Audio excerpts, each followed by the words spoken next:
નમસ્કાર, આપ જોઈ રહ્યા છો Spark Today News. Ward number 12માં અટલાદરામાં કોંગ્રેસની જાહેર સભામાં જનમેદની ઉમટી પડી હતી। રાકેશ ઠાકોરે ગજવ્યું મેદાન। ચૂંટણીનો માહોલ ગરમાતા જ વોર્ડ નંબર 12ના કોંગ્રેસના ઉમેદવાર રાકેશ ઠાકોર અને તેમની ટીમ દ્વારા અટલાદરા ગામ ખાતે ભવ્ય જાહેર સભાનું આયોજન કરવામાં આવ્યું। આ સભામાં સ્થાનિક રહીશો મોટી સંખ્યામાં ઉમટી પડ્યા હતા, જે કોંગ્રેસ પ્રત્યેના વધતા સમર્થનનો સંકેત આપે છે। સભા દરમિયાન રાકેશ ઠાકોરે વિસ્તારની પ્રાથમિક સમસ્યાઓ જેવી કે ગંદુ પાણી, ડ્રેનેજની સુવિધા, ખરાબ રસ્તાઓ મુદ્દે તંત્ર પર આકરા પ્રહારો કરતા તેમને વચન આપ્યું હતું કે જો જનતા તેમને વિજય બનાવશે તો તેઓ વિસ્તારના પાયાના પ્રશ્નોનું પ્રાથમિકતાના ધોરણે નિરાકરણ લાવશે। લોકોના ઉત્સાહ અને ભારે ભીડને જોતા અટલાદરામાં પરિવર્તનની લહેર સ્પષ્ટપણે જોવા મળી રહી છે। કોંગ્રેસ પાર્ટીના ઉમેદવાર 1, 3, 5, 8 1358 નંબર પર મતદાન કરજો। ફરીના 5 વર્ષ જો રોડ ઉપર ખાડા ના જોવે તો કોંગ્રેસ પાર્ટીને મત આપજો। ફરીના 5 વર્ષ સારામાં સારી સ્થાનિક સુવિધાઓ જોવે તો કોંગ્રેસ પાર્ટીને મત આપજો। ભારતીય જનતા પાર્ટીએ જે બે ઉમેદવારો રિપીટ કર્યા છે, એક રીટાબેન સિંહ, બીજા સ્મિતભાઈ આરદેશના, જે બે ઉમેદવારો રિપીટ કર્યા છે, જે કોર્પોરેટર તો હતા જ, પરંતુ એ સાથે સાથે વડોદરા મહાનગરમાં પાલિકામાં એક સારા હોદ્દા પર પણ હતા। કે પરિવર્તન આવતું હોય ને એમાં યુવા ઉમેદવારનું બહુ મોટું ભાગ એ રહેતું હોય છે। આ વખતે આવનારું ઇલેક્શન એ સ્થાનિક સ્વરાજ્યનું ઇલેક્શન છે, જેમાં મુદ્દાઓ હોય છે સ્થાનિક જ હોય છે। આપણા રોડ રસ્તા છે, ગટર પાણી, આ મુદ્દાઓને લઈને ઇલેક્શન થતું હોય છે। આજે ઘણી બધી સોસાયટીઓમાં ભર્યા છે, ઘરે ઘરે ગયા છે, ત્યારે એક જ મુદ્દો સામે આવે છે, એક જ તકલીફ લોકોની સામે આવે છે કે ઘરે પાણી ગંદા આવે છે, લોકોને રોડની સુવિધા નથી, સોસાયટીઓ છે તો કે કનેક્શન નથી આપતા, અમને પૈસા માંગે છે। આ જ બધા મુદ્દાઓને લઈને ઇલેક્શન થવાનું છે આવનારું, તો આપ સૌ અમારી સાથે આવો। તમે જે ડાળ પર બેઠા છો એ તૂટી પણ શકે છે। સપના જોવા બહુ સારા છે, પણ સપનામાં ઘર બસાવીને વસી જશો તો તમને જ તકલીફ પડશે। આજે આપની સમક્ષ ઇન્ડિયન નેશનલ કોંગ્રેસ પાર્ટી તરફથી વોર્ડ નંબરની 12ની ઉમેદવાર તરીકે ઊભી છું, અને પહેલા તો મને અહીંયા ઊભી રાખવા આપ લોકોએ સક્ષમ સમજી એ બદલ આપ સૌનો ખૂબ ખૂબ આભાર માનું છું।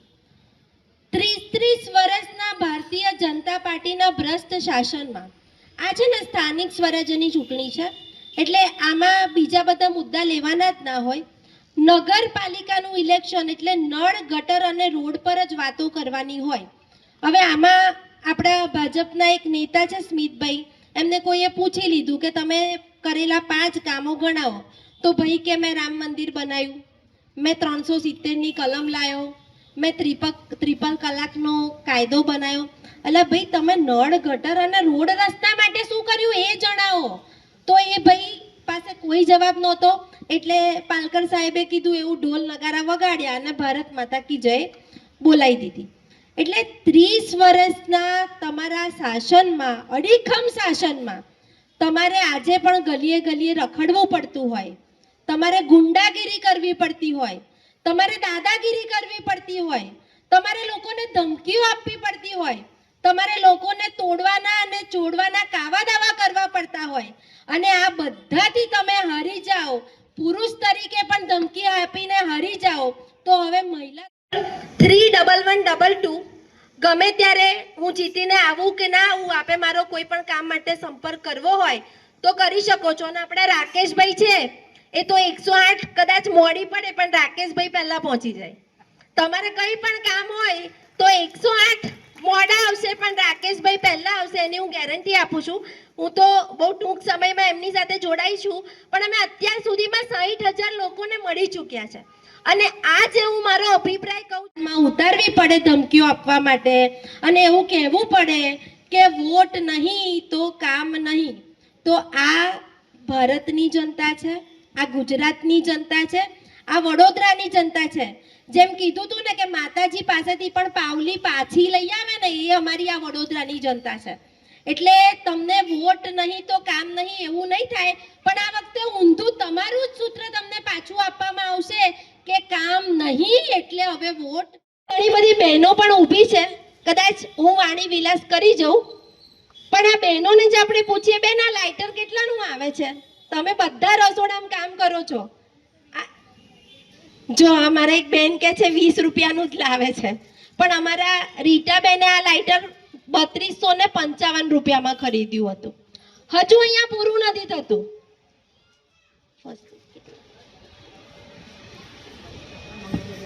આ ફર્સ્ટ એડ કિટ, ધારો કે અમને તો રસ્તામાં કોઈ પડી જાય ને તો ઘરમાંથી કાઢીને જ અમે આપી દઈએ, આની પાછળ ખર્ચો જ ના કરીએ.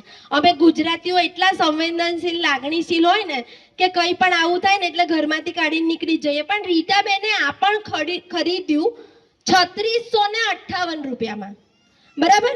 એટલે તમે જે પૈસા, તમે જે કામ કરો છો, આપણે અહીંયા તો એવો સમાજ પણ છે જે ફાઇનાન્શિયલી એટલો સ્ટ્રોંગ નથી. તમે બધા મને ઓળખો તો છો જ, હું વિસ્તાર માટે તમારા માટે દોડ્યા જ કરું છું. મારે મારા વિસ્તારની સમસ્યાઓનું નિરાકરણ લાવવું છે, એટલે તમારા માટે હું લડવા નીકળ્યો છું. એટલે આ વખતે તમે વોર્ડ 12માં જેમ બને એમ જેટલા બને એટલા તમારા ઘરના મતો છે એ કોંગ્રેસ પાર્ટીને અપાવજો અને મને વિજય બનાવજો. કેમ કે જરૂરી થઈ ગયું છે આપણા વોર્ડમાં પરિવર્તન લાવવું. જ્યાં જોવો ત્યાં ખાડા ખાડા ને ખાડા, ગંદુ પાણી, ગટર ઉભરાવી, આ કોમન સમસ્યા થઈ ગઈ છે. અને અટલાદરાની તો ખાસ 50 વર્ષ થવા આવ્યા અટલાદરાની કોર્પોરેશનમાં આવ્યા, કોઈ સુવિધા નહીં. આપણી જોડે માંજલપુર હતું, માંજલપુર ક્યાં છે ને અત્યારે અટલાદરા ક્યાં છે? એટલે આ વખતે જોઈ વિચારીને વોટ આપજો. જરૂરી થઈ ગયું છે પરિવર્તન વોર્ડ 12માં.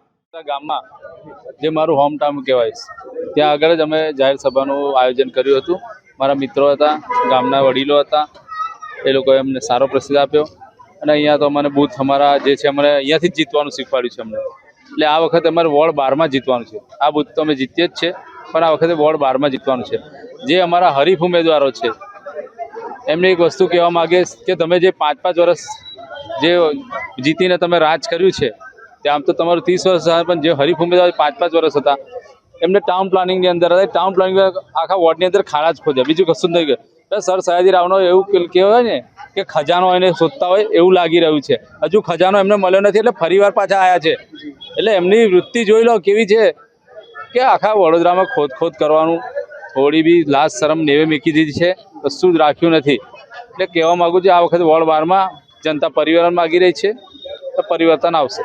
અને સિટીને લઈને બી તમે ઘણી વાર દાખલા સિટી તો કૌભાંડ બોલાય જ છે એમનું. કેમ કે અમારા એક બેન હતા રીટાબેન સિંહ, એમને સ્થાયી સમિતિ એમની સાઇન બોલાય છે.